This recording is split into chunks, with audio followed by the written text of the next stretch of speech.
अब आइए आपको सीधे लिए चलते राजधानी दिल्ली में प्रदेश कांग्रेस मुख्यालय में, जहां पर राष्ट्रीय प्रवक्ता रणदीप सुरजेवाला एक प्रेस वार्ता को संबोधित कर रहे हैं। कांग्रेस कार्य समिति ने यह कार्यक्रम अप्रूव किया है और कांग्रेस कार्य समिति हमारी highest policy decision making body है। ये कांग्रेस पार्टी का कार्यक्रम है। अखिल भारतीय कांग्रेस कमेटी के संगठन महासचिव द्वारा आदरणीय दिग्विजय जी और समिति के सम्मानित सदस्यों से व्यापक चर्चा के बाद ये कार्यक्रम जारी किया गया है और प्रेस विज्ञप्ति जो हिंदी और अंग्रेजी में हम आपको दे रहे हैं उसमें इसकी तफसील शामिल है। और जैनेंद्र जी, मैं केवल आपके सवाल में एक और जोड़ना चाहूंगा। शायद हम ये भूल जाते हैं सारे मित्र कि पेट्रोल और डीजल में 85% कंपोनेंट केंद्रीय एक्साइज का है।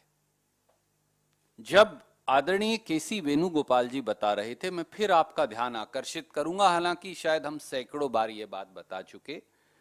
कांग्रेस ने 2014 में जब सत्ता छोड़ी तो डीजल पर केंद्रीय एक्साइज शुल्क 3 रुपया 56 पैसे लीटर था। आज कम करने के बाद भी वो 28 रुपया प्रति लीटर है। तो अगर आप इसे 2014 के, और उस समय कच्चे तेल की कीमत $108 प्रति बैरल थी, आज $80 प्रति बैरल है। अगर आप कांग्रेस के बराबर भी कर दें तो 24 रुपया लीटर तो डीजल कम हो जाएगा।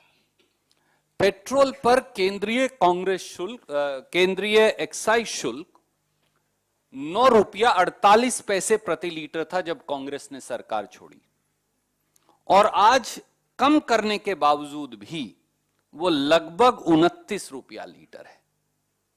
तो 21 रुपया लीटर पेट्रोल कम हो जाएगा अगर कांग्रेस की सरकार के बराबर कर दें तो। जो प्रांतों का वैट है वो केवल 8 से 12% ही है पेट्रोल डीजल की कीमत का। इसलिए उसमें 50 पैसे 1 रुपया कम करने का बहुत ज्यादा 2-4 रुपये का अंतर हो सकता है। जिस दिन मोदी जी 23 लाख करोड़ की लूट जो वो 7 साल में कर चुके पेट्रोल और डीजल पर एक्साइज की वसूली से, वो सरदार मनमोहन सिंह जी और सोनिया गांधी जी और कांग्रेस की सरकार के बराबर कर देंगे, इस देश में पेट्रोल की कीमत 40 से 45 रुपया, 50 रुपया लीटर, और डीजल उससे 5 से 10 रुपया सस्ता हो जाएगा। Yes ma'am, sorry I miss that.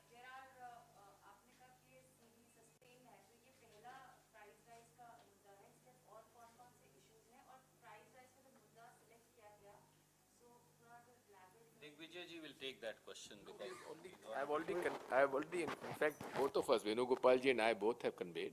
This is the first. We'll take up unemployment, the Kisan, the labor, and selling of assets. All that will be a part of this program. Okay. Last question, Mohin ji. Sir, मेरा सवाल ये है कि Rafale को लेकर लगातार दस्तावेजी खुलासे हो रहे हैं। भारतीय जनता पार्टी भी खुलासा कर रही है, आप भी कर रहे हैं। भारतीय जनता पार्टी ने एक नया आरोप आप लोगों के ऊपर लगाया कि 2007 से लेकर 2012 तक 65 करोड़ की कमीशन ली गई है। किस तरीके से देखते हैं बीजेपी की इन आरोपों को? मेरे साथी पवन खेड़ा जी ने तफसील से कल इस पूरे मामले को जनता के पटल पर रखा था, पर मैं संक्षिप्त में 3 लाइन आपको कहूंगा ताकि दिग्विजय जी की ये जो मौजूदा आज हमने बात की है उसे डाइल्यूट ना हो। नंबर 1, मोदी जी ये बता दें देश को कि उन्होंने राफेल में भ्रष्टाचार, no bribery, no commission, no middleman की क्लॉज प्रधानमंत्री ने क्यों हटाई थी, वो भी डिफेंस प्रोक्योरमेंट प्रोसीजर की वायलेशन में। क्या वो किसी के भ्रष्टाचार को प्रोटेक्ट कर रहे थे? दूसरा, मोदी जी ये बता दें 3 अक्टूबर को बीजेपी के 2 केंद्रीय मंत्री सीबीआई को दरखास्त देते हैं, 18 अक्टूबर को कमीशन के सबूत सीबीआई को मिलते हैं, और 23 अक्टूबर की रात को 1 बजे इस देश के इतिहास में पहली बार मोदी जी सीबीआई के प्रमुख को हटाते हैं। क्या इसलिए कि उसकी कहीं जांच होने वाली थी? और तीसरा और आखिरी सवाल का एक जवाब वो और दे दें। सारे सबूत आपके पास हैं, 2018 से आपके पास हैं। राहुल गांधी जी, कांग्रेस पार्टी बार बार कहती रही है कि भैया चौकीदार चोर है, क्योंकि 526 करोड़ का जहाज आपने 1670 करोड़ में खरीदा है। जो जहाज हम 526 करोड़ में विद ट्रांसफर ऑफ टेक्नोलॉजी खरीद रहे थे रफेल, वो आपने 1670 करोड़ रुपया विदाउट ट्रांसफर ऑफ टेक्नोलॉजी खरीदा।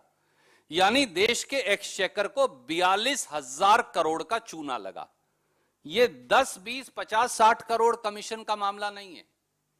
किसने कमीशन खाया, किसने लिया, किसने दिया, ये तो मालूम है। लिया किसने सरकार में, तो उसका नाम तो जांच से ही पता चलेगा। जांच से क्यों भाग रहे हैं? धन्यवाद।